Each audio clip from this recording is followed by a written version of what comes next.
Everyone talks about reinvesting your dividends, and honestly, for most of your investing life, that's exactly the right thing to do. But there's a question nobody really talks about, and it's one that could cost you thousands if you get the timing wrong.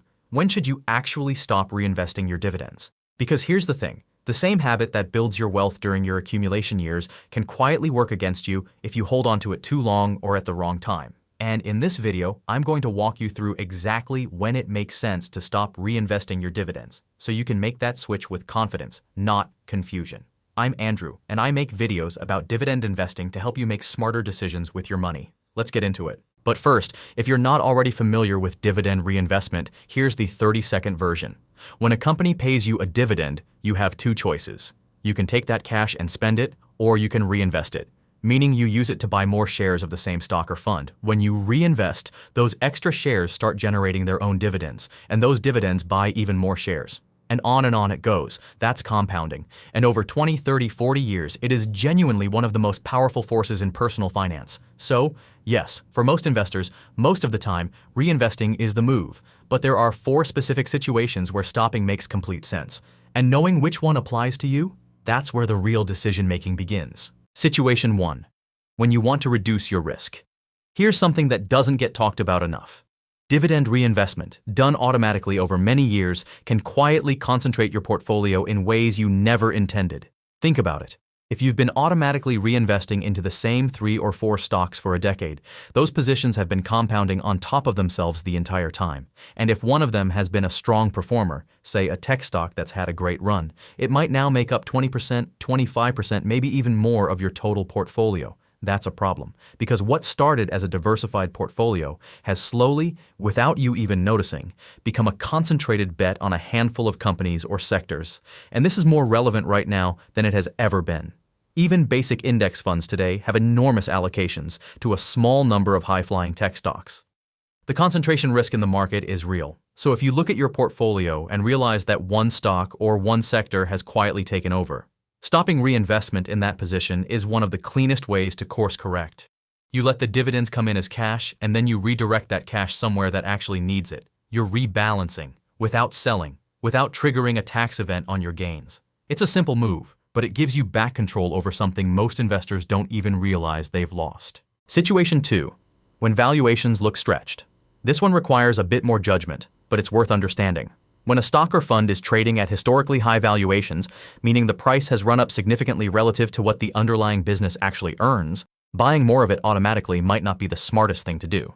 And yet that's exactly what you're doing every time a dividend gets reinvested. You're automatically buying more shares at whatever the current price happens to be. No filter, no judgment, just automatic. Now for long-term index fund investors, this is usually fine. The whole point of consistent investing is that you don't time the market. But if you find yourself rebalancing more frequently than you expected, or if you keep having to sell the same fund or stock over and over just to maintain your target allocation, that's a signal worth paying attention to. It might be telling you, stop adding fuel to this fire automatically. Instead, take those dividends in cash. Let them build up, and when a better opportunity presents itself, a sector that's been beaten down, a fund that's trading at more reasonable levels, deploy that cash there. Investors call this dry powder, and having some of it on hand is never a bad thing. Situation 3. When you need to build your emergency fund. This one surprises people, because the instinct is always to keep investing, keep compounding, keep going. And I get it. But hear me out. If you don't have 3 to 6 months of essential expenses sitting in a high-yield savings account right now, and a lot of people don't, then your investment portfolio is actually more fragile than it looks. Here's why. If an emergency hits, your car breaks down, you lose your job, you have an unexpected medical bill, and you don't have cash set aside, you will be forced to sell your investments to cover it. And selling investments in a hurry is almost never a good idea. You might be selling at a loss. You might be triggering a capital gains tax liability on top of everything else. And now you're not only dealing with the emergency, you're also dealing with the financial fallout from how you handled it. So what's the move? Stop reinvesting temporarily. Let those dividend payments accumulate as cash. Funnel them directly into your emergency fund until it's fully stocked. Once it's there, 3 to 6 months of expenses, sitting in a savings account, easy to access, you switch reinvestment back on. Simple as that. It's not exciting advice, but it's the kind of financial foundation that makes everything else work better, including your investing. Situation 4. When you're retired and you actually need the income.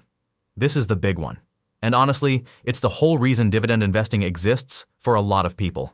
Here's the shift in thinking that needs to happen when you move from the accumulation phase of your life to the distribution phase. When you're in your 30s and 40s and still working, your dividends are a tool for growth. You reinvest them because you don't need the cash right now. You want the compounding. You want the snowball to keep rolling. But when you're retired or getting close to it, the game changes. Now, the goal isn't growth for its own sake. The goal is cash flow. Predictable, regular income that covers your living expenses without you having to sell shares every time you need money. And here's where a lot of retirees make a mistake. They keep reinvesting out of habit, or because they feel guilty spending the dividends, but then they quietly start selling shares on the side to pay for groceries, utilities, travel, whatever it is, and they don't connect the dots. If that's you, or if you're heading in that direction, stop reinvesting right now. Let those dividends land in your account as cash. Use them to fund your life. That's what they're there for. You can do this selectively, stock by stock, or you can turn off automatic reinvestment across the board. Either way, the result is the same. Your portfolio starts working for you in the way it was always meant to, eventually. You spent years building this thing. There is no award for the person who reinvests the longest. At some point, the goal is to actually use it. So to bring this all together, there are 4 situations where stopping, temporarily or permanently, is the smarter move. When concentration risk has crept into your portfolio without you noticing. When valuations are stretched and you'd rather have dry powder than automatically buy more at the top. When your emergency fund isn't where it needs to be. And when you're retired and your portfolio's job is no longer to grow, it's to pay you. The mistake most people make isn't reinvesting too much. It's never stopping to ask whether they should. And now you know how to answer that question for yourself. If you found this useful, share it with someone who's been investing for a while but has never thought about this. And I'll see you in the next one.